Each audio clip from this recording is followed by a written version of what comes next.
Okay, നമുക്കൊരു ഭാഷയുടെ കഥയിലേക്ക് കടക്കാം. അതെ, മലയാളത്തിന്റെ കഥ. ഓരോ ഭാഷയുടെ കഥയും വേറിട്ടതാണ്. അത് സംസാരിക്കുന്ന ആളുകളുടെ ഒരു കണ്ണാടി പോലെ. പക്ഷെ ചില കഥകളുണ്ടല്ലോ, ഒരു രഹസ്യത്തിൽ നിന്നാ തുടങ്ങുന്നത്. ഇത് അങ്ങനത്തൊരു കഥയാണ്. അപ്പൊ എങ്ങനെയായി ഭാഷ നമ്മുടെ മലബാർ തീരത്ത് സ്വന്തമായൊരു ശബ്ദം കണ്ടെത്തിയത്? നമ്മുടെ കഥ തുടങ്ങുന്നത് ഒരു ഐതിഹ്യത്തിൽ നിന്നാണ്, പരശുരാമന്റെ മണ്ണിൽ നിന്ന്. ഈ നാട്ടില് അതിന്റെ പേര് പോലെ തന്നെ ഒരു പുതിയ ഭാഷയും ജനിക്കുകയായിരുന്നു. ഈ ചോദ്യമാണ് പണ്ഡിതർക്കിടയിൽ വലിയൊരു ചർച്ചയ്ക്ക് തീ കൊളുത്തിയത്.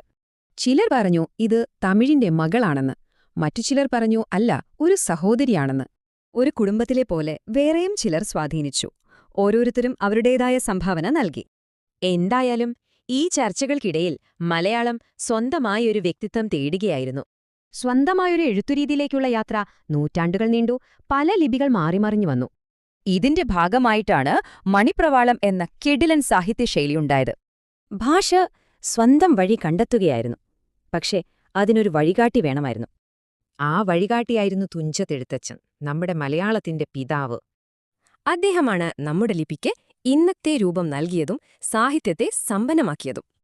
അങ്ങനെ മലയാളം ഭരണത്തിന്റെയും കലയുടെയും നമ്മുടെ സ്വന്തം മലയാളി സ്വത്വത്തിന്റെയും ഭാഷയായി.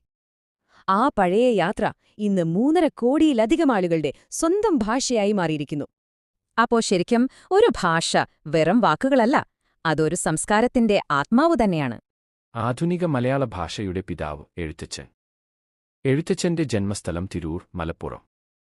കിളിപ്പാട്ടു പ്രസ്ഥാനത്തിന്റെ ഉപജ്ഞാതാവ് എഴുത്തച്ഛൻ. മലയാളത്തിലെ ആദ്യ കിളിപ്പാട്ട് അധ്യാത്മരാമായണം കിളിപ്പാട്ട്. ഭക്തിപ്രസ്ഥാനത്തിന്റെ പ്രയോക്താവ് എഴുത്തച്ഛൻ. പുതുമലയാൺമദൻ മഹേശ്വരൻ എന്ന് എഴുത്തച്ഛനെ വിശേഷിപ്പിച്ചത് വള്ളത്തോൾ.